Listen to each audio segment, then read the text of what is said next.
चलिए आप लोगों को फिर से एक बार स्वागत है और आपका अपना यूट्यूब चैनल बॉडी यात्रा और मैं हूं आप लोगों के साथ हरेंद्र कुमार। आप देख रहे होंगे कि अभी होली का माहौल चल रहा है। कल 4 तारीख है, आज 3 तारीख है और कल होली है। ठीक है। और कल आप लोगों को बता दें कि 4 तारीख और 5 तारीख को एक भी क्लास नहीं आएगा, क्योंकि हम लोग भी है जो थोड़ा उसमें इंगेज रहेंगे होली में। ठीक है। तो आज 3 तारीख है, आज सोचे हैं कि टाइम है तो बना देते हैं वीडियो, आप लोगों के साथ कंप्लीट करवा देते हैं। ठीक है। वैसे पहले हम हिंदी आज लेकर के आए हैं, उससे पहले भी लेकर के आए हैं क्लास 12 का, जिसमें गद्य खंड और काव्य खंड का टोटल जो भी चैप्टर है ना, उसमें हम देखे हैं उसका लेखक कौन है, कवि कौन है, वो पूरा कंप्लीट करवाए हैं। और इसी प्रकार का वीडियो इस चैनल पर आता ही रहेगा बॉडी यात्रा पे। ठीक है। तो उम्मीद करते हैं कि आप लोग जुड़े रहें पूरा। और आज होली का माहौल भी है, हम लोग खेले हैं, थोड़ा देख सकते हैं कि लगा हुआ है। ठीक है। इसमें पहला चैप्टर का नाम आपको आ जाता है सामने, बाल कृष्ण भट्ट। पहला चैप्टर का क्या, बाल कृष्ण भट्ट। पहला चैप्टर का नाम आ जाएगा बाल कृष्ण भट्ट। उससे पहले हम पूरा बता देते हैं, निचोड़ बता देते हैं कि इसमें क्या चीज़ पढ़ेंगे। तो बाल कृष्ण भट्ट उसमें बताए हैं कि सबसे पहले जो है ना, उसमें बातचीत के बारे में बताया गया है। मतलब हम किसी से बातचीत कैसे करते हैं, 4 से अधिक बातचीत करता है तो उसको क्या कहते हैं। अगर असल बातचीत 2 व्यक्ति में होता है कि 4 व्यक्ति में होता है, उसी में पढ़ेंगे कि 4 से अधिक व्यक्ति अगर आ जाता है ना, बातचीत करता है तो उसको राम राम बोल कहेंगे। 4 से अधिक व्यक्ति एक मिनट रुक जाइए थोड़ा, चलिए कोई दिक्कत नहीं। 4 से अधिक व्यक्ति अगर एक साथ मिल करके बातचीत करता है ना, तो उसको कहेंगे राम राम बोल। ठीक है। तो उसमें 2 लेखक समझिए आ जाता है। ठीक है। उसमें एडिसन और वेन जॉनसन आता है। एडिसन का कहना रहता है कि असल बातचीत सिर्फ 2 व्यक्ति के बीच में ही होता है, और वेन जॉनसन का कहना रहता है कि बोलने से ही मनुष्य के साक्षात्कार होता है। इसी में पढ़ेंगे। बातचीत का उत्तम तरीका है आत्मवार्तालाप, इसी चैप्टर में पढ़ेंगे। और यह यूरोप के लोगों द्वारा सबसे पहले अपनाया गया है, यही चैप्टर में पढ़ेंगे। 4 से अधिक व्यक्ति अगर कहीं बातचीत कर रहा है तो उसको राम रमुअल कहेंगे, इसी चैप्टर में पढ़ेंगे। अच्छे से हम किसी से बातचीत कैसे करेंगे, सब इस चैप्टर में पढ़ेंगे।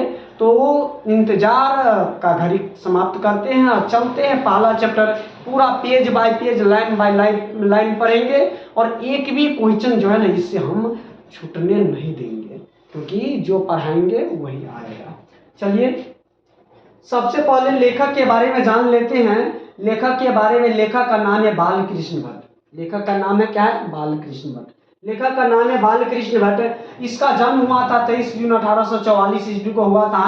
निधन हो गया था 20 जुलाई 1914 को। जन्म बताइए कब हुआ, 23 जून 1844। निधन कब हो गया, 20 जुलाई 1914। जन्म कब हुआ, 23 जून 1844। निधन हो गया 20 जुलाई 1914। कहाँ, इलाहाबाद उत्तर प्रदेश। जन्म हुआ था 23 जून 1844, निधन हो गया 20 जुलाई 1914। कहाँ, इलाहाबाद उत्तर प्रदेश में जन्म हो गया। इसके माता का नाम था पार्वती देवी, याद रखिएगा, माता का नाम पार्वती देवी। पिता का नाम बेनी प्रसाद भट्ट। और पिता जो थे ना, एक पेशे से व्यापारी थे, उसी में पढ़ेंगे।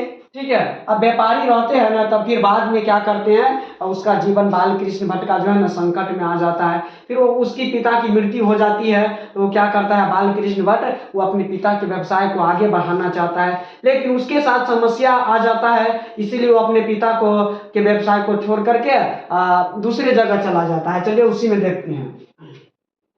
सबसे पहले देखिए कि बाल कृष्ण भट्ट का जन्म हुआ था 23 जून 1844, इलाहाबाद उत्तर प्रदेश में हुआ था। ठीक है। निधन 20 जुलाई 1914 ईस्वी को हुआ था। माता के नाम पार्वती देवी, पिता के नाम बेनी प्रसाद भट्ट, और पिता एक पेशे से व्यापारी थे। पिता एक पेशे से व्यापारी थे। ठीक है। अब उसमें आगे देख लेना है, उसमें आगे देखना है। चलिए उसमें आगे देख लेते हैं। माता पार्वती देवी, पिता बेनी प्रसाद भट्ट। पिता एक पेशे से व्यापारी थे। क्वेश्चन आता है पिता पेशे से क्या थे, व्यापारी थे। ये क्लास 12 का है। ये कितना का हम पढ़ा रहे, एक बार जो लेट से जुड़े उसको बता दें, ये क्लास 12 का हिंदी, ये क्लास 12 का हिंदी है। चैप्टर 1 कंप्लीट करवाएंगे, पूरा आज कंप्लीट करवाएंगे। ठीक है। चलिए इसमें फिर से देखते हैं, माता पार्वती देवी, पिता बेनी प्रसाद भट्ट, पिता पेशे से एक व्यापारी थे, और माता एक सुसंस्कृत महिला जिन्होंने बाल कृष्ण भट्ट के मन में अध्ययन की रुचि एवं लालसा जगाई। मतलब ये माता एक सुसंस्कृत, मतलब संस्कृत में अच्छी थी, और वो अपने क्या बोल रहा है कि बाल कृष्ण भट्ट के मन में रुचि, पढ़ने की रुचि जो है ना उसके माता के द्वारा ही मिला है। किसके द्वारा? माता के द्वारा। मतलब उसकी माता जो है ना संस्कृत का ज्ञाता संस्कृत की ज्ञाता थी। चलिए आगे देख लेते हैं। प्रारंभ में संस्कृत का अध्ययन 1867 में प्रयाग के मिशन स्कूल, प्रयाग यानी उत्तर प्रदेश, ठीक है, मिशन स्कूल में एंट्रेंस की परीक्षा दी। इसके बाद इसकी वृत्ति के बारे में देख लेते हैं। 1869 से 1875 तक प्रयाग के मिशन स्कूल में अध्यापन किया। कौन? बालकृष्ण भट्ट। 1885 में प्रयाग के CAB स्कूल में संस्कृत का अध्ययन किया। कौन? बालकृष्ण भट्ट। चलिए एक बार जितना पढ़ा एक बार और रिपीट कर देते हैं। जन्म हुआ था 23 जून 1844 को, निधन हो गया 20 जुलाई 1914 को। जन्म हुआ था इलाहाबाद उत्तर प्रदेश। माता का नाम पार्वती देवी, पिता का नाम बेनी प्रसाद भट्ट। पिता एक पेशे से व्यापारी थे, ठीक है। माता एक सुसंस्कृत महिला जिन्होंने बाल कृष्ण भट्ट के मन में अध्ययन की रुचि एवं लालसा जगाई। कहने का मतलब है कि बाल कृष्ण भट्ट के मन में जो है ना उसके माता के द्वारा ही पढ़ने की रुचि जागृत किया गया था। इसके बाद शुरुआती में संस्कृत का अध्ययन किया। 1867 में प्रयाग के मिशन स्कूल में से एंट्रेंस की परीक्षा दी। इसके बाद आगे चला जाता है इसकी वृत्ति के बारे में। 1869 से 1875 तक प्रयाग के मिशन स्कूल में अध्यापन किया। कौन? बालकृष्ण भट्ट, ठीक है। 1885 में प्रयाग के CAB स्कूल में संस्कृत का अध्यापन किया। 1888 में जाके प्रयाग जो उत्तर प्रदेश में है कायस्थ पाठशाला में इंटर कॉलेज में अध्यापक नियुक्त किया गया। देखिए इंटर कॉलेज 1888 में वह अध्यापक यानी शिक्षक नियुक्त किया गया। कौन? बालकृष्ण भट्ट। किंतु उग्र स्वभाव के, मतलब थोड़ा गुस्सेला टाइप का, ठीक है, उग्र स्वभाव के कारण नौकरी छोड़नी पड़ी। भले ही 1888 में वो इंटर कॉलेज में अध्यापक बन गया, लेकिन वो थोड़ा उग्र स्वभाव के होने के कारण बालकृष्ण भट्ट को क्या करना पड़ा? नौकरी छोड़ना पड़ा। इसके बाद से लेखन कार्य पर ही निर्भर हो गए, मतलब कहानी कविता लिखना शुरू कर दिए। कौन? बालकृष्ण भट्ट। फिर से एक बार रिपीट, उसके पढ़ने की जागृत कौन किया उसके मन में? तो माता। इसके बाद है वो 1888 में प्रयाग की कायस्थ पाठशाला में इंटर कॉलेज में अध्यापक भी बन गया, ठीक है। लेकिन वो थोड़ा उग्र स्वभाव के होने के कारण उसको नौकरी क्या करना पड़ा? छोड़ना पड़ा। फिर बाद में जो है ना लेखन कार्य में ही वो जुड़ गए। चलिए आगे देख लेते हैं। निर्भर हो गए। अब विशेष परिस्थिति के बारे में उसके जानते हैं। पिता के निधन के बाद पैतृक व्यापार संभालने के नाम पर गृह कलह का सामना करना पड़ा। मतलब पहले बोले थे कि उनके पिता जो थे ना ऐसे से व्यापारी थे। जब उसके पिता की मृत्यु हो जाती है तो वो सोचते हैं कि उसी व्यापार को आगे चलाए, लेकिन गांव घर में उसको बहुत सारा परेशानियों का सामना करना पड़ता है। इसीलिए पैतृक घर को छोड़ करके आर्थिक संकट से जूझते हुए हिम्मत से काम लिया और साहित्य के प्रति समर्पित रहे। देख रहे सबसे पहले कितना सारा सामना करना पड़ रहा। सबसे पहले अध्यापक बना 1888 में, उसको थोड़ा उग्र स्वभाव के होने के कारण नौकरी छोड़ना पड़ा। इसके बाद उसके पिता की निधन हो जाती है। इसके बाद निधन होने के बाद क्या करता है, वो अपने पिता के व्यापार को आगे बढ़ाने की कोशिश करता रहता है, लेकिन उसको भी गृह कलह का भी सामना करना पड़ता है। मतलब बहुत सारे परेशानी का सामना करना पड़ता है। इसीलिए आर्थिक संकट से जूझते हुए साहित्य के प्रति समर्पित हो जाते हैं। चलिए अब रचनात्मक सक्रियता के बारे में उन्होंने कौन सी कहानी लिखे, कौन से कविता लिखे, कौन फेमस प्रसिद्ध था, उसके बारे में। भारतेंदु हरिश्चंद्र की प्रेरणा से हिंदी वर्धनी सभा प्रयाग की ओर से 1877 में हिंदी प्रदीप नामक मासिक पत्र निकालना प्रारंभ किया। कौन? बालकृष्ण भट्ट। अब यहाँ से क्वेश्चन कैसे आएगा कि मासिक पत्र कब निकाला? तो 1877। मासिक पत्र कब निकाला? 1877। क्या नाम था मासिक पत्र का? तो हिंदी प्रदीप। किसकी प्रेरणा से? तो भारतेंदु हरिश्चंद्र की प्रेरणा से। किसकी प्रेरणा से? भारतेंदु हरिश्चंद्र की प्रेरणा से बालकृष्ण भट्ट ने 1877 में हिंदी प्रदीप नामक मासिक पत्र, मतलब महीना में एक बार निकलने वाला मासिक पत्र प्रारंभ किया। वे 33 वर्षों तक इस मासिक पत्र को चलाया। याद रखिए, बड़ा महत्वपूर्ण है। कितने वर्षों तक? 33 वर्षों तक चलाए थे। इसमें नियमित रूप से सामाजिक, साहित्यिक, नैतिक, राजनीतिक विषयों पर निबंध लिखते रहे। 1881 में जाके वे वेदों की नियुक्तिपूर्ण समीक्षा की। 1886 में लाला श्रीनिवास दास, देखिए लाला श्रीनिवास दास की संयोगिता स्वयंवर, क्वेश्चन पूछेगा संयोगिता स्वयंवर किसकी रचना है? तो लाला श्रीनिवास दास की संयोगिता स्वयंवर किसकी रचना है? लाला श्रीनिवास दास की। और यहाँ बोले हैं कि हिंदी प्रदीप मासिक पत्र किसकी प्रेरणा से निकाले थे बालकृष्ण भट्ट? भारतेंदु हरिश्चंद्र की प्रेरणा से, जो कितने वर्षों तक चलाया था? 33 वर्षों तक चलाया था। संयुक्ता स्वयंवर किसकी रचना है? तो श्रीनिवास दास की। ठीक है, याद रखिए कि कठोर आलोचना की गई, मतलब उसको क्रिटिसाइज किया गया। जीवन, इसके बाद है जीवन के अंतिम दिनों में हिंदी शब्दकोश के संपादन के लिए श्याम सुंदर दास द्वारा काशी आमंत्रित, किंतु अच्छा व्यवहार न होने पर अलग हो गए। कह रहा है कि श्याम सुंदर दास के द्वारा काशी में उसको आमंत्रित किया गया, लेकिन अच्छा व्यवहार नहीं होने के कारण वे अलग हो गए।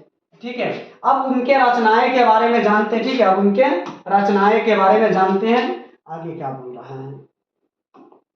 चलिए अब उनके रचना के बारे में जान लेते हैं। इनके उपन्यास थे रहस्य कथा, नूतन ब्रह्मचारी, 100 जान 1 सुजान, गुप्तबैरी, रसातल यात्रा, उचित दक्षिणा, हमारी घड़ी, सद्भाव का भाव। याद रखिएगा, बड़ा महत्वपूर्ण है। ये क्वेश्चन कैसे पूछेगा कि निम्नलिखित में से कौन बालकृष्ण भट्ट के उपन्यास से है? आपको जवाब देना पड़ेगा। ठीक है, इसमें है रहस्य कथा, ठीक है, नूतन ब्रह्मचारी, 100 जान 1 सुजान, गुप्तबैरी, रसातल यात्रा, उचित दक्षिणा, हमारी घड़ी, सद्भाव का अभाव। ठीक है, अब उसमें जो है ना, इसके अलावा और सारे काम किए, चलिए आगे देख लेते हैं। नाटक क्या था उनका?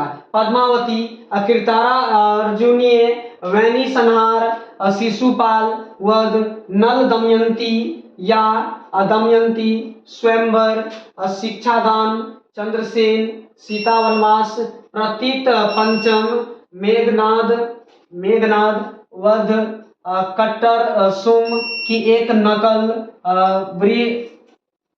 ब्रिनला,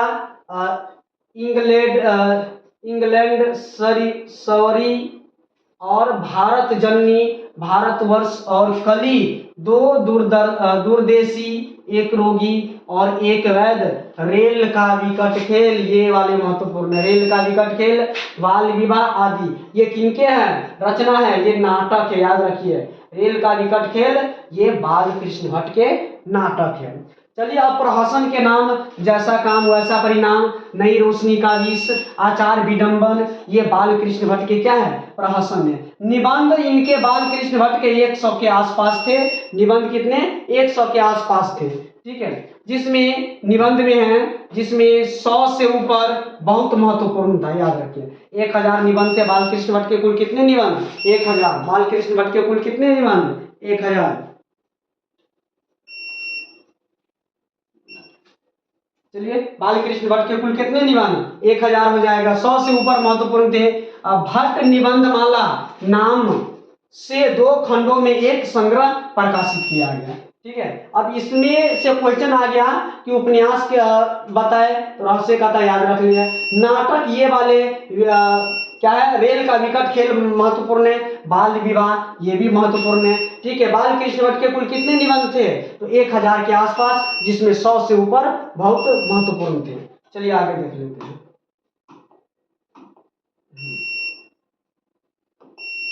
चलिए, बालकृष्ण भट्ट आधुनिक हिंदी गद्य के निर्माताओं और उन्नायक रचनाओं में से एक है। वे भारतेंदु युग, याद रखिए, भारतेंदु युग के प्रमुख साहित्यकारों में से एक है। क्वेश्चन पूछेगा कि बालकृष्ण भट्ट कौन से युग के हैं? तो भारतेंदु युग के हैं। ठीक है। वे हिंदी के प्रारंभिक युग के प्रमुख और महान पत्रकार है। कौन? बालकृष्ण भट्ट। निबंधकार तथा हिंदी की आधुनिक आलोचनाओं के प्रवर्तकों में अग्रण्य हैं। उन्होंने आधुनिक हिंदी साहित्य को अपने प्रतिभाशाली जनधनी, चलिए आगे देखते हैं,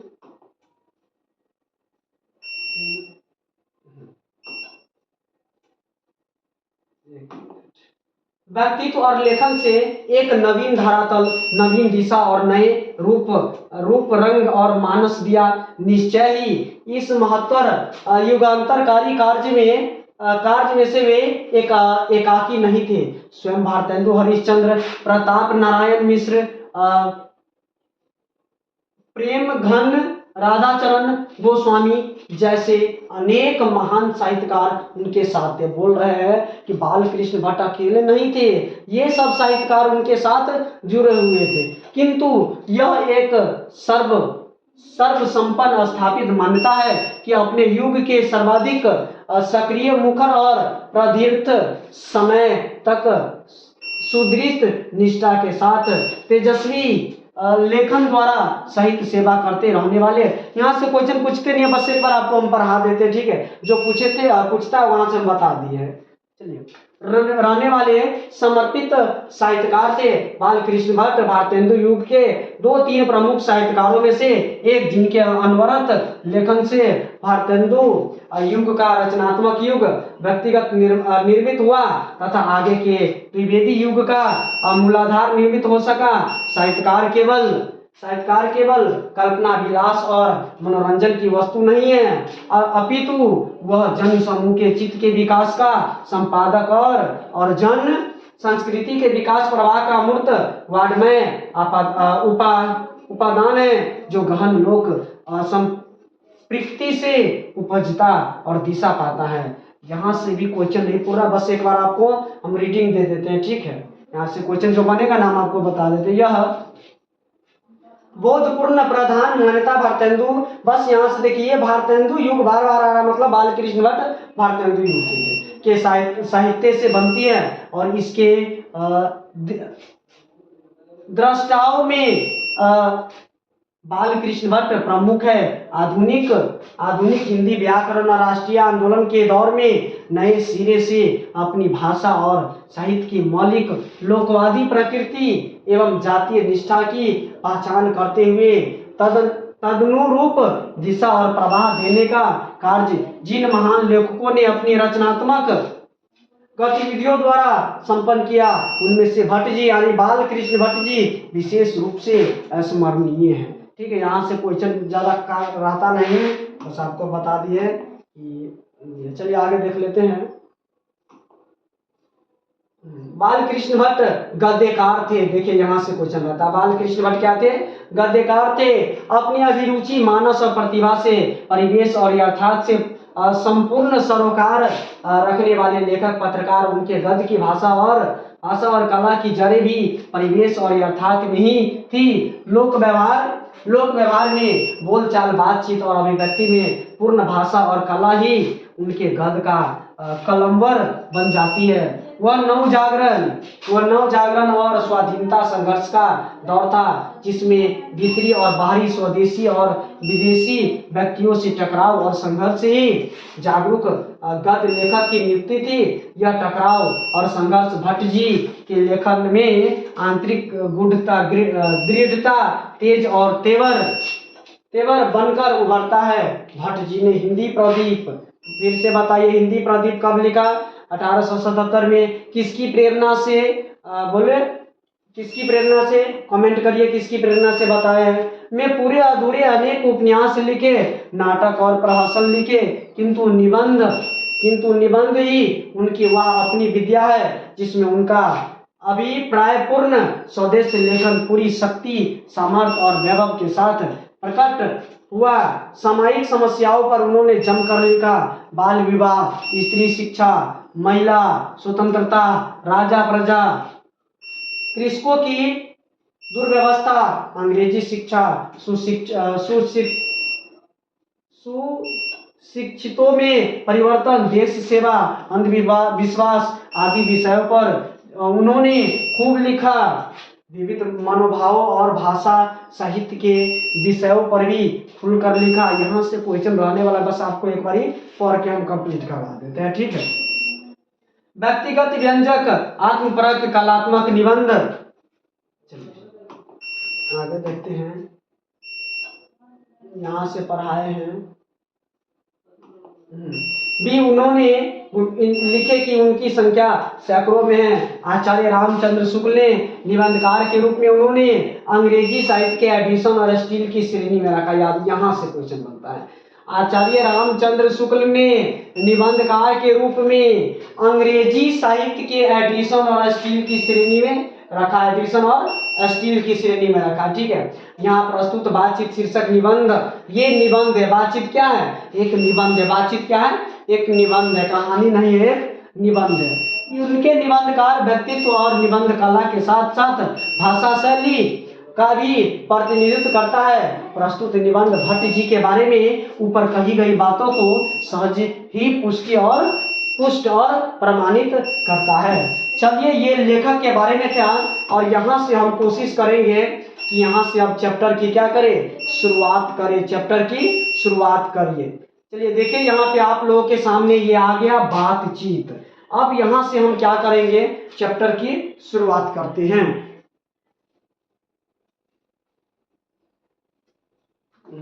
चलिए यहाँ से चैप्टर की शुरुआत करते हैं। यहाँ से जो भी क्वेश्चन बनेगा आपको हम बताते चलते हैं, ठीक है। इसे तो सभी स्वीकार करेंगे कि अनेक प्रकार की शक्तियों जो वरदान की तरह ईश्वर ने मनुष्य को दी है। कहने का मतलब है कि ईश्वर ने मनुष्य को दिया है एक वरदान की शक्ति, एक वरदान की शक्ति, और वह है वाक्य शक्ति। क्या है? वाक्य शक्ति, बोलने की शक्ति। यदि मनुष्य की और इंद्रिया अपनी अपनी शक्तियों में, इंद्रिया होता है नाक, कान, आंख, जीभ, त्वचा, अपनी अपनी शक्तियों में अविकल रहती और वाक्य शक्ति मनुष्य में न होती तो हम नहीं जानते कि इस गूंगी सृष्टि का क्या होता। पहले बोले हैं कि वाक्य शक्ति नहीं होती तो हम नहीं जानते कि इस गूंगी मनुष्य का क्या होता, ठीक है। सब लोग लुंज पुंज से हो मानो कोने में बैठा दिए गए होते।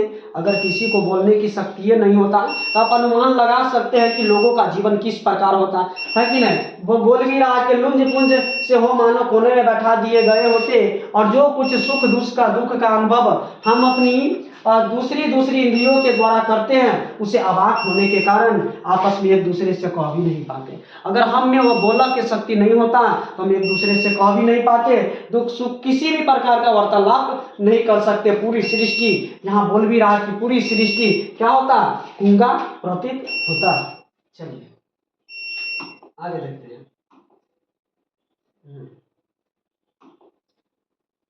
चलिए, इस वाक्य शक्ति के अनेक फायदे में स्पीच, वक्ता और बातचीत दोनों हैं, किंतु स्पीच से बातचीत का ढंग ही निराला। याद रखिए, स्पीच से बातचीत का ढंग ही निराला है। बातचीत में वक्ता को नाज नखरा जाहिर करने का मौका नहीं दिया जाता है, ठीक है, कि वह बड़े अंदाज से गिन कर पांव रखता हुआ पुलपित पर जा खड़ा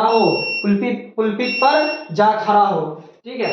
अब यहाँ से देख लेते हैं, यहाँ से क्वेश्चन आता नहीं है, जो आया बता दिए। और पुण्य हवाचन या नांदी पाठ की तरह ही घड़ियों तक सामान, मजलिस, चेयरमैन, लेडीज एंड जेंटलमैन की बहुत सी प्रस्तुति करावे और तब किसी तरह वक्तृता का आरंभ करे। बोल रहा है कि जो भाषण देते हैं ना, तो वही शुरुआत लेडीज एंड जेंटलमैन करते हैं, ठीक है। अगर बोलने की शक्ति है तब ना, अगर नहीं रहता तो समझ रहे कि गूंगा प्रतीत होता है। जहाँ कोई मर्म या नोक की चुटीली बात वक्ता महाशय के प्रमुख से निकलती है कि ताली ध्वनि से कमरा गूंज उठता है। बोलने की शक्ति है, भाषण देते हैं तब ना, अगर बोलने की शक्ति नहीं होता तो कैसे होता। इसलिए वक्ता को खामखा ढूंढकर कोई ऐसा मौका अपनी वक्तृता में लाना ही पड़ता है जिसमें करतल ध्वनि आवश्यक है, चलिए आगे देख लेते हैं, और चलिए आगे देख लेते हैं। अब यहां से देखेंगे वह हमारी साधारण बातचीत का। चलिए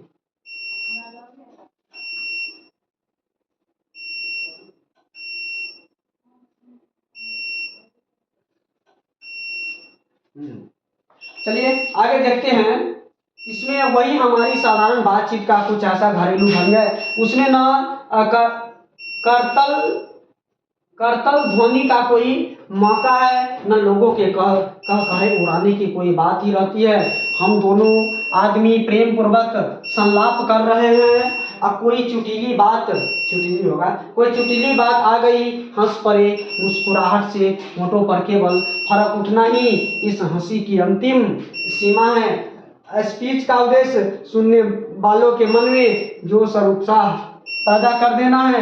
घरेलू कहने का मतलब है कि बोलने की शक्ति है, तब ना हम ये सब कर पाते हैं, एक दूसरे को कुछ कहते हैं, मोटिवेट करते तो पढ़ने के लिए एकदम तेजी हो जाता है। ये बोलने की शक्ति है तब ना, ठीक है। घरेलू बातचीत मन रमाने का ढंग यहाँ से क्वेश्चन आता है। घरेलू बातचीत क्या है? तो मन रमाने का ढंग है। घरेलू बातचीत क्या है? मन रमाने का ढंग है। उसमें स्पीच की वह संजीदगी बेकदर हो धक्के खाती फिरती है, ठीक है। घरेलू बातचीत क्या है? घरेलू बातचीत मन रमाने का क्या ढंग है। चलिए, जहां आदमी की अपनी जिंदगी मजेदार बनाने के लिए खाने पीने चलने फिरने आदि की जरूरत है, वहां बातचीत की भी उसको अत्यंत आवश्यक होता है। बोल रहा है कि जैसे मनुष्य को खाने पीने की जरूरत है, वैसे मनुष्य को बात करने की भी जरूरत है, ठीक है। चलिए आगे देखते हैं। अत्यंत आवश्यक है। जो कुछ मवाद या धुआं जमा रहता है वह बातचीत के जरिए भाप बनकर बाहर निकल जाता है। याद रखें, यहाँ से क्वेश्चन आता है। जो कुछ मवाद या धुआं जमा रहता है वह किसके जरिए बाहर निकल जाता है? तो बातचीत के जरिए। किसके जरिए? बातचीत के जरिए भाप बनकर बाहर निकल जाता है। चित्त हल्का और स्वच्छ हो, परम आनंद में मग्न हो जाता है। बातचीत का भी एक खास तरह का मजा होता है। जिसको बातचीत करने की लत पड़ जाती है, वो इसके पीछे खाना पीना भी छोड़ बैठते। याद रखें, सही है। आजकल देखने को ही मिलता है। अपना बड़ा खर्च कर देना उन्हें पसंद आता है, पर वे बातचीत का मजा ही नहीं खोना चाहते। खाना पीना भले छूट जाए लेकिन बातचीत न छूटे। अब यहाँ से याद रखिएगा रॉबिन्सन क्रूसो का किस्सा, और रॉबिन्सन क्रूसो का किस्सा सामने आ जाता है बहुधा लोगों से, मतलब बहुत सारे लोगों ने पढ़ा होगा, जिसे 16 वर्षों तक मनुष्य का मुख देखने को नहीं मिला। किसको? रॉबिन्सन क्रूसो को। कुत्ता बिल्ली आदि जानवरों के बीच में रह 16 वर्ष के बाद उपरांत उसने फ्राइडे के मुख से एक बात सुनी थी। किसके मुख से? फ्राइडे। याद रखिए, 16 वर्षों तक, इसको याद रखना, 16 वर्षों रॉबिन्सन क्रूसो और एक फ्राइडे के मुख से एक बात सुनी थी, यद्यपि उसने अपनी जंगली बोली में कहा था कि जानवर। अब आप बताइए, जहाँ जिस परिवेश में रहिएगा ना, अगर कोई बच्चा को बचपने से जंगल में छोड़ दे, उसी प्रकार का वो बिहेव रहेगा, वो बोली वचन आदमी के परिवेश में नहीं रहेगा तो ऑटोमेटिक वो नहीं बोल पाएगा, ठीक है। उसने अपनी जंगली बोली में कहा था, पर उस समय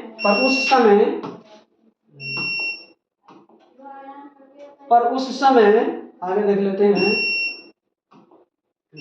रॉबिन्सन क्रूसो का ऐसा आनंद हुआ मानो उसने नए सिरे से फिर से आमदनी का आदमी का चोला पाया। इससे सिद्ध होता है कि मनुष्य की वाक्य शक्ति में कहाँ तक लुभा लेने की ताकत होती है। सही है कि नहीं? कत्ते आदमी देखोगे अत्ते बढ़िया से बात करेगा ना भैया, जे लगेगा कि जे हंस हुए है, लेकिन जब झगड़ा हो जाता है ना तो वही कट्टू बोली, समझ सकते हैं, बोलिए से तो सब चीज होता है आजकल, झगड़ा और मिलाप। जिनसे केवल पत्र व्यवहार है, कभी एक बार भी साक्षात्कार नहीं हुआ, और उसने अपने प्रेमी से बात करने की कितनी लालसा रहती है। अपना अभियांत्रिक भाव दूसरे पर प्रकट करना और उसका आशय आप ग्रहण कर लेना शब्दों के ही द्वारा हो सकता है। बोल रहा है सब इनमें कहने का मतलब यही है सब में, कि अगर बोलने की शक्ति है तभी हम एक दूसरे के बात समझ सकते हैं और अपना बात भी बोल सकते हैं। उसको सच है जब तक, यहाँ से याद रखिए बहुत महत्वपूर्ण है, सच है जब तक मनुष्य बोलता नहीं तब तक उसका गुण दोष प्रकट नहीं होता। सही है, जब तक मनुष्य बोलेगा नहीं तब तक हम कैसे पता करेंगे उसके अंदर ज्ञान कितना है, क्या उसके मन में चल रहा है। बोलेगा तभी पता चलेगा, प्रकट नहीं हो सकता। वेन जॉनसन का यह कहना है कि बोलने से मनुष्य के रूप का साक्षात्कार होता है। पहले बोल दिए है, वेन जॉनसन का क्या कहना था कि बोलने से मनुष्य के साक्षात्कार होता है। किसका कथन है? When Johnson. बोलने से मनुष्य के साक्षात्कार होता है। किसका कथन है? When Johnson. बोलने से मनुष्य के साक्षात्कार होता है। किसका कथन है? When Johnson. चलिए आगे। बहुत ही उचित जान पड़ता है, बहुत ही उचित जान पड़ता है इस बातचीत की सीमा में दो से लेकर वहां तक रखी जा सकती है जहां तक कि उसकी जमात, मीटिंग या सभा न समझ ली जाए। एडिशन, देखिए अब यहाँ से एडिशन भी आ गया। बोले थे ये दोनों के बारे में बड़ा महत्वपूर्ण है, याद रखिएगा। एडिशन का मत है, कहना है कि असल बातचीत सिर्फ दो व्यक्ति के बीच में ही हो सकती है। किसका कथन है? एडिशन का। असल बातचीत सिर्फ दो व्यक्ति के बीच में हो सकती है। किसका कथन है? एडिशन का। असल बातचीत सिर्फ दो व्यक्ति के बीच में हो सकती है। किसका कथन है? एडिशन का। और बोलने से मनुष्य के साक्षात्कार होता है। किसका कथन है? वेन जॉनसन का। किसका कथन है? वेन जॉनसन का। चलिए आगे। चलिए अब यहाँ तक तो बोल दिया। एडिशन का मत है कि असल बातचीत सिर्फ दो व्यक्तियों में ही हो सकती है, जिसका तात्पर्य यह हुआ कि जब दो आदमी होते हैं तभी अपना दिल एक दूसरे के सामने खुलते हैं। जब तीन हुए तब वो दो की बात कोसों दूर चली जाती है। गांव में ऐसा देखने को मिलता है, जब दो आदमी बतियाता रहता है, अगर आप वहां चले जाइएगा ना तो वो दोनों बतियाना चेंज कर देगा। सही है कि नहीं? चाहे आप दो आदमी बतियाते हैं, बात करते हैं, अगर तीसरा कोई अगर आ जाता है तो ये दोनों अपने दोनों बात चेंज कर देते हैं। ऐसा होता है। ठीक है।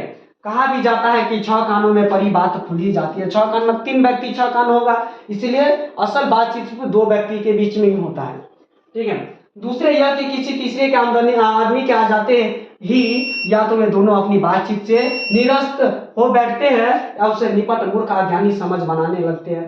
मतलब चेंज कर देते हैं कि हाँ कुछ नहीं बात कर रहे थे। ठीक है। जैसे अब उदाहरण देखिए कैसे बोला। जैसे गर्म दूध और ठंडे पानी के दो बर्तन पास पास सटा के रखे जाए और एक का असर दूसरे में पहुंच जाता है, अर्थात दूध ठंडा और पानी गर्म हो जाता है। उदाहरण दिया गया है। आदमी पास बैठे हो तो एक का गुप्त असर दूसरे पर पहुंच ही जाता है, चाहे एक दूसरे को देखे भी नहीं। तब बोलने को कौन कहे? एक के शरीर की विद्युत दूसरे में प्रवेश करने लगती है। ये सब बोल रहा है। ठीक है। चलिए आगे।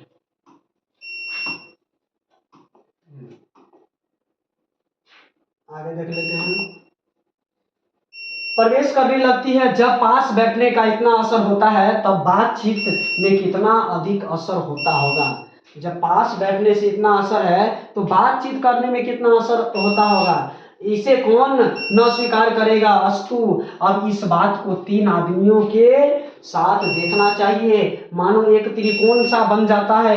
तीनों चित्त मानो तीनों कोण और तीनों कोणों की मनोवृत्ति के प्रसारण की धारणा मानो उस त्रिकोण की 3 रेखाएं गुपचुप असर हो उन तीनों में परस्पर होता ही है। जो बातचीत 3 में से की गई वह मानो अंगूठी में नग सी जड़ जाती है। अंगूठी में नग सी जड़ जाती है। इसके बाद उपरांत जब 4 आदमी हुए तब बेतकल्लुफी को बिल्कुल स्थान नहीं रहता। खुल के बातें न होगी। जो कुछ बातचीत की जाएगी वह फॉर्मेलिटी, गौरव और संजीदगी के लक्ष्य में सनी हुई होगी। कहने के मतलब है जब दो व्यक्ति होता है ना तब वे अपने एक दूसरे को पूरा डिटेल में बताते उसका भी सुनते हैं। और जब 3-4 आदमी व्यक्ति जब होता है ना तब फॉर्मेलिटी मतलब केवल दिखावा के लिए ऐसे बात होता है। ठीक है। 4 से अधिक व्यक्ति की बातचीत तो केवल राम रमोवल कहलाएगी। क्वेश्चन आ गया। क्वेश्चन क्या आ गया? 4 से अधिक व्यक्ति तो केवल राम रमोवल कहलाएगी। क्वेश्चन आता है यहाँ से कि राम रमोवल क्या होता है। तो 4 से अधिक व्यक्ति अगर कहीं बैठ करके राम बातचीत कर रहा है ना तो उसको कहेंगे राम रमोवल। 4 से अधिक व्यक्ति अगर कहीं बातचीत बैठ के कर रहा है तो उसको क्या बोलेंगे? राम रमोवल कहेंगे। ठीक है। चलिए अब आगे देखते हैं। उसे हम संलाप नहीं कह सकते, बातचीत नहीं कह सकते। इस बातचीत के अनेक भेद अनेक प्रकार है। ठीक है। चलिए आगे। इस बातचीत के अनेक प्रकार है। मतलब दो व्यक्ति अगर बुजुर्ग है तो क्या बात करेगा, दो लड़के हैं तो क्या बात करेगा। ठीक है। अब यहां से देखिए अनेक प्रकार है। दो बूढ़ों की बातचीत प्रायः जमाने की शिकायत पर हुआ करती है। वे बाबा आदम के समय की ऐसी दास्तान शुरू करते हैं जिसमें 4 सच तो 10 झूठी होता है। 4 सच तो 10 झूठी होता है। एक बार उसकी बातचीत का घोड़ा छूट जाना चाहिए, पहरों भी बीत जाने पर भी अंत ना होगा। बोल रहा है कि अगर दो बुजुर्ग बातचीत कर रहा है, देखिए यहाँ पे दिया गया है, दो बूढ़े बातचीत कर रहा है तो वो जमाने की बात करेगा, मतलब पुराने समय में क्या हुआ, जमीन जायदाद के बारे में बात करेगा। ठीक है, चलिए। प्रायः अंग्रेजी राज प्रदेश और पुराने समय की रीति रिवाज और अनुमोदन और इस समय के सब भांति लायक नौजवानों की निंदा उनकी बातचीत का मुख्य प्रकरण होगा। मैं ना यहाँ पे कर रहा है कि दो बुजुर्ग जो है ना बात करेगा तो उसमें क्या बातचीत करेगा। ठीक है, वही जग जमाने के बात करेगा। अंग्रेज जब आए तो कैसे वहां पे उस समय में लोगों को लूटा, अगर उस जमाने के होगा तो वो बताएगा। दो बूढ़ों की बातचीत। अब देखिए यहाँ पे दो लड़कों की बातचीत अलग होता है। अब सब इसमें आएगा। चलिए आगे। अब यहां से आगे आपको चलिए, ये तो बोल दिया उसकी बातचीत का प्रमुख प्रकरण होगा। ठीक है, अब पढ़े लिखे हुए के लिए शेक्सपियर, मिल्टन, मिल और स्पेंसर जी पर नाचा करेंगे। मतलब ये सब ऐसे ही उनको यादें रहेगा। अपनी लियाकत में नशे में चूर, हम चुनी दीगरे नेस्त, अखरपन की चर्चा छेड़ेंगे। दो हम सहेलियां, देखिए आप बोल रहा है कि दो सहेली क्या बात करेगी, दो सहेलियों की बातचीत कुछ जायका ही निराला है, मतलब कुछ अलग ही निराला है। दो सहेलियों की बातचीत, रस का समुद्र मानो उमड़ा चला आ रहा है, इसका पूरा स्वाद उन्हीं से पूछना चाहिए जिन्हें ऐसों की रस सनी बात सुनने को कभी भाग ला रहा। मतलब दो सहेली की बात। अब देखिए क्या सब हो रहा है, ये अपने बोल रही है, क्या बोल रही है, दो हम सहेलियों की बातचीत का कुछ जायका ही निराला है, रस का समुद्र मानो उमड़ा चला रहा, मतलब काफी खुश है वो। ठीक है, अब दो बुढ़ियों की बातचीत करेंगे। ठीक है,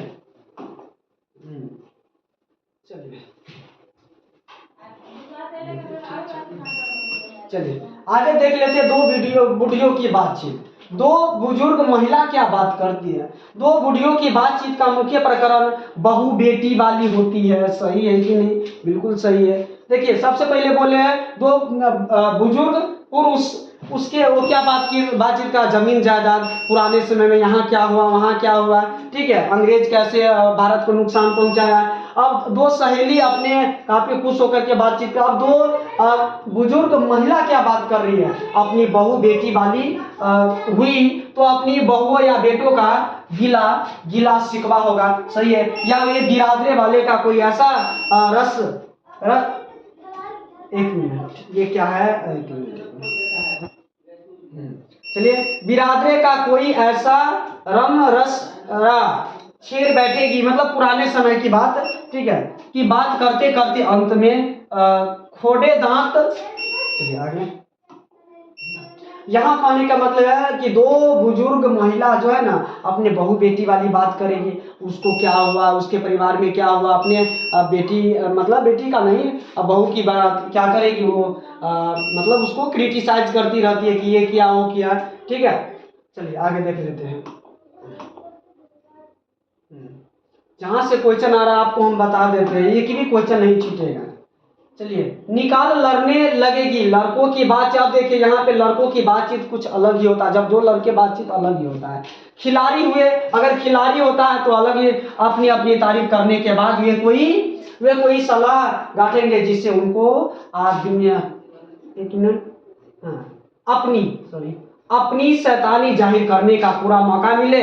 स्कूल के लड़कों की बातचीत ही कुछ अलग होता है। का उद्देश्य, स्कूल के बातचीत लड़कों का उद्देश्य अपने उस्ताद की शिकायत या तारीफ करना। मतलब जैसे टीचर होता है, कोई टीचर मार दिया तो दो लड़का ऐसे ही बात करता है कि आज हमको सर जी मार दिला है ना। शिकायत या तारीफ होता है अपने सहपाठियों में से किसी के गुण अवगुण का कथोप कथन होता है, मतलब उसी के बारे में कि वो लड़का कैसा है, वो लड़का कैसा है, दो लड़के ऐसा बात करते हैं। पढ़ने में एक मिनट, पढ़ने में कोई लड़का तेज हुआ तो कभी अपने सामने दूसरे को कुछ न गिनेगा, सही है। और सुस्त और बौधा हुआ तो दबी बिल्ली का स्कूल भर को अपना गुरु ही मानेगा। ये सब पूरा बता रहा है, ठीक है। यहाँ से पूछता नहीं है, इसके अलावा बस आपको हम कहानी समझा रहे हैं, बस सुनते जाइए। और जहाँ से क्वेश्चन बता रहे हैं ना वो बस उसको याद रखना, एक भी क्वेश्चन इस चैप्टर से नहीं छूटेगा। कि और बहुत सी किस्में हैं, राजकाज की बातें, व्यापार संबंधी बातें, दो मित्रों में प्रेमालाप इत्यादि इत्यादि हमारे देश में और शिक्षित लोगों में बात कही होती रहती है, सही है। बात कहाँ कहीं हो जाता है, झगड़ा भी हो जाता है। लड़के वालों की ओर से एक एक आदमी बिचवई होकर दोनों में विवाह संबंध की कुछ बातचीत भी करते हैं। विवाह जब होता है तो देखा देखी, जब होता है तो बातचीत भी होता है। अगर अनुमान लगाइए कि बोला की शक्ति अगर नहीं होता है तब कैसे पूरी सृष्टि गूंगी हो जाती, ठीक है। चलिए आगे देख लेते हैं।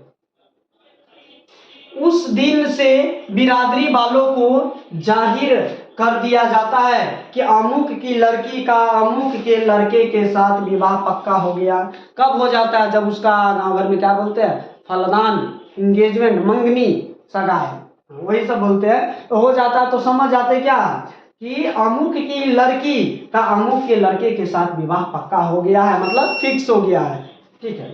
अब चलिए आगे देख लेते हैं। और यह रस्म बड़े उत्सव के साथ की जाती है, सही है, बड़े उत्सव के साथ की जाती है। चंडू खाने की बातचीत भी निराली होती है। अब देखिए दूसरे बातचीत होता है, निदान बातचीत करने के अनेक प्रकार और ढंग है। यूरोप के लोगों में बातचीत करने का हुनर है। यहाँ से याद रखिए, बड़ा महत्वपूर्ण क्वेश्चन आ जाता है। देखिए यहाँ से क्वेश्चन बड़ा महत्वपूर्ण आ जाता है कि यूरोप के लोगों में बातचीत करने का हुनर है। क्वेश्चन पूछेगा कि कहाँ के लोगों में बातचीत करने का उत्तम तरीका किसको पता है, तो यूरोप के लोगों में। कहाँ के? यूरोप के लोगों में, याद रखिएगा, ठीक है। आर्ट ऑफ कन्वर्सेशन यहाँ तक बढ़ा है कि स्पीच और लेख दोनों इसे नहीं पाते हैं। इसकी पूर्ण शोभा काव्य कला प्रवीण विद्वान मंडली में है। ऐसे चतुराई के प्रसंग छेड़े जाते हैं कि जिन्हें सुन कान को अत्यंत सुख मिलता है। सुन को कान करके कान को क्या मिलता है? अत्यंत सुख मिलता है। अत्यंत क्या मिलता है? सुख मिलता है। चलिए आगे देख लेते हैं।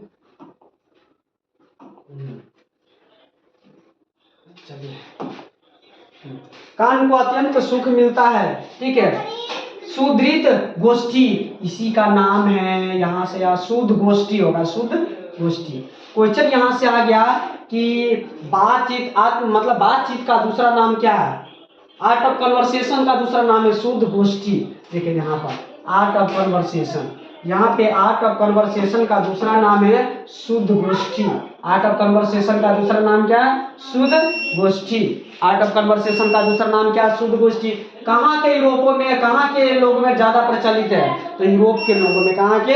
यूरोप के लोगों में। इसी का नाम है शुद्ध गोष्ठी की बातचीत की यह तारीफ है कि बातचीत करने वाली की लायक अथवा पंडिताइन का अभिमान या कपट कहीं एक बात में भी प्रकट न हो, वरना क्रम में रसाभास पैदा करने वाले दो शब्दों को बरतते हुए चतुर सयाने अपनी बातचीत को एकदम सरस रखते हैं। वह रस हमारे आधुनिक शुष्क पंडित की बातचीत में जिसे शास्त्र कहते हैं, ठीक है। यहाँ से थोड़ा 1 मिनट रुक जाइए और बाकी एक भी क्वेश्चन आप लोगों को जो है ना नहीं छोड़ेंगे और नहीं छूटने देंगे। चलिए कहने का मतलब है कि सबका अपना अलग अलग भाषा होता है। जैसे पशु पक्षी का अलग भाषा होता है। पहले भी बताए हैं कि मनुष्य जो है ना, अगर मनुष्य में वाक्य शक्ति नहीं होती तो मनुष्य, पूरा समाज, पूरा सृष्टि क्या होता, गूंगा होता है। वही बोल रहा है कि कौओं की काँव काँव अलग भाषा रहता है, ठीक है। वर्ण कपट और एक दूसरे को अपने पंडित्य के प्रकाश से बाद में परास्त करने का संघर्ष आदि रसाभाव की सामग्री यहाँ बहुतायत के साथ आपको मिलेगी। बोल रहा है कि सबका अपना अलग अलग भाषा होता है, ठीक है। घंटे भर तक काँव काँव करते रहेंगे तो कुछ ना होगा, बिना मतलब का भी काँव काँव नहीं करना है ना। बड़ी बड़ी कंपनी और कारखाने आदि बड़े से बड़े काम इसी तरह पहले 2-4 दिल्ली लोगों की बातचीत से शुरू किए गए। इसके बाद उपरांत बढ़ते बढ़ते यहाँ तक बढ़े कि हजारों मनुष्यों की उनसे जीविका चलने लगी। कहने का मतलब है कोई भी बिजनेस शुरुआत होता है तो 1-2 व्यक्ति रहता है, धीरे धीरे उसमें व्यक्ति बढ़ाते जाता है, इनकम भी बढ़ते जाता है और लाखों, हजारों, कम से कम हजारों, लाखों नहीं, हजारों व्यक्तियों का जीवन यापन जो है ना उससे चलना शुरू हो जाता है। चलिए आगे देखते हैं। साल में लाखों की आमदनी होने लगी। 25 वर्ष के ऊपर वालों की बातचीत अवश्य ही कुछ न कुछ सारगर्भित होती होगी, ठीक है। आगे देख लेते हैं।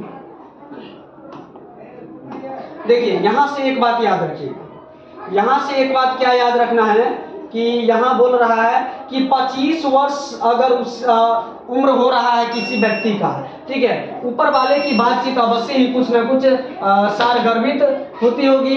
अनुभव और सुरंग देसी से खाली न होगी और 25 से नीचे की बातचीत में यद्यपि अनुभव और दूरदर्शिता और गौरव नहीं पाया जाएगा। कहने का मतलब है कि कोई भी व्यक्ति का अगर 25 वर्ष उम्र और उससे ज़्यादा हो जाता है ना तो लगभग वो अनुभवी हो जाता है। उसके बाद में देखिएगा जीवन संबंधित बात करेगा, सिर्फ फालतू बात नहीं करता है। लेकिन यहाँ पर फिर बोल रहा है कि अगर 25 वर्ष या उससे कम उम्र वाले हैं, इसमें एक प्रकार का ऐसा दिल बहलाव और ताजगी रहती है जिसकी मिठास उससे 10 गुनी बढ़ी होती है। कहने का मतलब है कि जिसका 25 वर्ष से कम होता है ना उसे देखिएगा उसे जीवन संबंधित पूरा गंभीर नहीं रहता है। कहने का मतलब सो है। यहाँ तक हमने बाहरी बातचीत का हाल लिखा है जिसमें दूसरे फकीर के होने की बहुत आवश्यकता है। बिना किसी दूसरे मनुष्य के होते हुए जो किसी तरह संभव नहीं है और जो 2 ही तरह पर हो सकता है, या तो कोई हमारे यहाँ कृपा करे या हम ही जाकर दूसरे को कृतार्थ करे। होने का मतलब है कि हम ही उसके यहाँ जाकर के बातचीत करें या वही आकर के बातचीत करे। पर यह सब तो दुनियादारी है जिसमें कभी कभी रसाभाव होते देर नहीं लगती, क्योंकि जो महाशय अपने यहाँ पधारे उनकी पूरी दिलजोई न हो सकती हो तो शिष्टाचार में त्रुटि दिखाई देती है। मान के चलिए हमारे घर पे कोई आ रहा है, उसको अच्छे से देखभाल नहीं करेंगे तो क्या शिष्टाचार का त्रुटि न दिख रहा है। अगर हम ही उनके यहाँ गए तो पहले तो बिना बुलाए जाना ही अनादर का मूल तत्व, मतलब बिना बुलाए जाना ही नहीं चाहिए। और जाने पर अपने मन माफिक वर्ताव न किया गया तो मानो दूसरे प्रकार का नया घाव हुआ। इसलिए सबसे उत्तम प्रकार बातचीत करने का हम यही समझते हैं कि आप देखिए यहाँ से, चलिए आगे देख लेते हैं। अब इसमें क्या बोल रहा है, यहाँ से एक महत्वपूर्ण बात आएगा। देखिए यहाँ से हम बता देते हैं। यहाँ से देखिए यहाँ बोल रहा है कि इसलिए सबसे उत्तम प्रकार बातचीत करने का हम यही समझते हैं कि वह शक्ति हम अपने में पैदा कर सके कि हम अपने आप बात कर लिया कर सके। बोल रहा है कि हम अपने अंदर वह शक्ति पैदा करें जिससे हम अपने आप बात कर लिया करें। क्वेश्चन कैसे पूछेगा कि उत्तम प्रकार बातचीत करने का क्या तरीका है, तो आंसर क्या बोलना है कि हम अपने अंदर वह शक्ति को जन्म दे जिससे अपने आप बात कर लिया करें। हमारी भीतरी मनोवृत्ति प्रतिक्षण नए रंग दिखाया करती है। हमारे जो मन है प्रत्येक मिनट प्रत्येक सेकंड में कुछ न कुछ सोचता ही रहता है, ठीक है। इसीलिए अपने से बात करना है, अच्छा वार्तालाप वही है। चलिए आगे देख लेते हैं। चलिए आगे। नए नए रंग दिखाया करती है। वह प्रपंचात्मक संसार का एक बड़ा भारी आईना है, जिसमें जैसी चाहो वैसी सूरत देख लेना कुछ दुर्घट बात नहीं है, और जो एक ऐसा चमनिस्तान है जिसमें हर किस्म के बेल बूटे खिले हुए हैं। ऐसे चमनिस्तान की सौर में क्या कम दिलवालाव है। मित्रों का प्रेमालाप कभी इसकी 16वीं कला तक नहीं पहुंच सका, मतलब 16वीं शताब्दी तक बोल रहा है। ठीक है, इसी शहर का नाम ध्यान या मनोयोग है। ध्यान या मनोयोग है, या चित्त को एकाग्र करना है, जिसका साधन 1-2 दिन का काम नहीं, वर्षों के अभ्यास के उपरांत यदि हम थोड़ी भी अपनी मनोवृत्ति स्थिर कर अवाक हो अपने मन के साथ बातचीत कर सके, तो मानो अहोभाग्य एक वाक्य शक्ति मात्र के दमन से न जाने कितने प्रकार का दमन हो सकता है। बोल रहा है कि अगर हम किसी के बात सुन करके दब जाते हैं तो हम नहीं दबते, मेरे साथ साथ और दूसरे व्यक्ति भी दब जाते हैं। हमारी जिद ज्या कतरनी के समान सदा स्वच्छंद चला करती है। उसे यदि हमने काबू में कर लिया तो क्रोधादित बड़े बड़े अजय शत्रुओं को बिना प्रयास जीत अपने वश में कर डाला। होने का मतलब है कि क्रोध उसको अगर हम अपने क्रोध को अगर अपने वश में कर लिए तो बड़े बड़े शत्रुओं को भी हम क्या कर सकते हैं, हरा सकते हैं शांत होकर के। इसलिए अवाक रह अपने बातचीत करने का यह साधन या तो साधनों का मूल है। शक्ति परम पूज्य मंदिर है। देखिए, शक्ति परम पूज्य मंदिर है। अवाक होकर के बात करना मतलब ज्यादा दिखावा नहीं करना है। परमार्थ का एकमात्र सोपान यानी एकमात्र सीढ़ी है। ठीक है, आगे देख लेते हैं। चलिए आगे देखिए, ये चैप्टर आप लोगों को क्या हो गया, खत्म हो गया। ये चैप्टर आप लोगों को क्या हो गया, खत्म। इसमें हम देखते हैं कि आखिरकार क्वेश्चन आया कैसे है। सबसे पहले पहला क्वेश्चन है, ध्यान दीजिए कि अगर हमें वाक्य शक्ति न होती तो क्या होता। अगर हमें वाक्य शक्ति नहीं होती तो पूरा सृष्टि गूंगा प्रतीत होता। हम एक दूसरे से बातचीत भी नहीं कर पाते, अपना दुख दर्द भी नहीं बता पाते। 100 बात की एक बात याद रखना है कि अगर वाक्य शक्ति यानी बोलने का जो शक्ति है ना, भगवान के द्वारा दिया गया कीमती अनमोल गिफ्ट है। ठीक है, अगर वही नहीं रहता तो क्या होता, पूरा सृष्टि गूंगी प्रतीत होता है। ठीक है, अगला है बातचीत के संबंध में, ध्यान दीजिए। अगला है बातचीत के संबंध में वेन जॉनसन का क्या कहना है। पढ़ाए हैं कि वेन जॉनसन का कहना था कि अगर कोई व्यक्ति बोलता है तभी उसके हम गुण दोष जान सकते हैं कि उसके अंदर कितना ज्ञान है, नहीं ज्ञान है, उसको क्या आ रहा है, नहीं आ रहा है। कब, जब आदमी बोलता है तब। बोलने से ही मनुष्य के साक्षात्कार का पता चलता है। किसका कथन है, आप लोग कमेंट कीजिए, बताइए। वेन जॉनसन का। किसका कथन है, वेन जॉनसन का। एक बार और बोलते हैं कि बोलने से ही मनुष्य के साक्षात्कार होता है। किसका कथन है, वेन जॉनसन का। और एक और आता है एडिशन। देखिए, इसको याद कैसे रखना, ऐड यानी ऐड मतलब जोड़ होता है ना, तो किसको किसको जोड़ेंगे, 2 आदमी को जोड़ना है, याद रखना है। ठीक है, इसमें याद रखना है एडिशन का क्या कहना था कि असल बातचीत सिर्फ 2 व्यक्ति के बीच में होता है। अगर तीसरा व्यक्ति जब आता है तो बात बतंगर बन जाता है। इससे पहले भी बताया कि 4 व्यक्ति, 4 से अधिक व्यक्ति अगर एक जगह बातचीत कर रहा है ना तो उसको राम बोल कहेंगे। शुरू में पढ़ाए हैं, आप लोग ध्यान दिए होंगे। ठीक है, तो वेन जॉनसन का बोले हैं कि बोलने से मनुष्य के साक्षात्कार का पता चलता है, और एडिशन का कहना है कि असल बातचीत सिर्फ 2 व्यक्तियों के बीच में होता है। अगला है आर्ट ऑफ कन्वर्सेशन क्या है, कमेंट कीजिए। आर्ट ऑफ कन्वर्सेशन का दूसरा नाम क्या है, शुद्ध गोष्ठी। आर्ट ऑफ कन्वर्सेशन का दूसरा नाम क्या है, शुद्ध गोष्ठी। तो आर्ट ऑफ कन्वर्सेशन क्या है, तो आर्ट ऑफ कन्वर्सेशन यह बोलने की एक कला विधि है जो यूरोप के लोगों द्वारा सर्वप्रथम अपनाया गया था, और सर्वाधिक यूरोप के लोगों द्वारा ही अपनाया जाता है। ठीक है, चलिए हो गया। अब बोल रहा है कि मनुष्य की बातचीत का उत्तम तरीका क्या, मतलब सबसे अच्छा तरीका क्या है। इसमें बोले हैं कि हम अपने अंदर वह शक्ति पैदा करें जिससे अपने आप खुद, दूसरे से नहीं, अपने आप जो है ना खुद से बात कर लिया करें। अगर ऐसा करते हैं तो किसी भी युद्ध कहीं भी आप जीत सकते हैं। ठीक है, तो अपने अंदर जो है ना अपने से बात करना बहुत जरूरी है। ठीक है, इसके द्वारा वह कैसे ना अपने लिए सर्वथा मतलब हमेशा नए संसार की रचना कर सकता है। इसमें बोले है पढ़ाए है कि दिमाग में नए नए विचार आता रहता है। अगर उस विचार को सही समय पर अगर उपयोग कर लिए तो नए संसार के निर्माण कर सकते हैं। चलिए देखिए इसमें और सारा क्वेश्चन है, और देखिए अब क्वेश्चन एक बार दिखा देते हैं। देखिए क्वेश्चन एक बार दिखा देते हैं। देखिए ये भी बोले थे कि बाल कृष्ण भट्ट है ना कौन से युग के है। बाल कृष्ण भट्ट कौन से युग के है, तो भारतेंदु युग के है। बाल कृष्ण भट्ट कौन से युग के है, भारतेंदु युग के हैं। चलिए ये पूरा कवर चैप्टर जो है ना कंप्लीट हो गया है, और उम्मीद करते हैं कि आप लोग जो है ना पूरा समझे होंगे। शुरू से लास्ट तक हम कंप्लीट करवाए, एक लाइन टू लाइन पढ़े हैं, और जहां से क्वेश्चन बनने वाला था वो भी बताया है। तो उम्मीद करते हैं कि आपको समझ में आया होगा।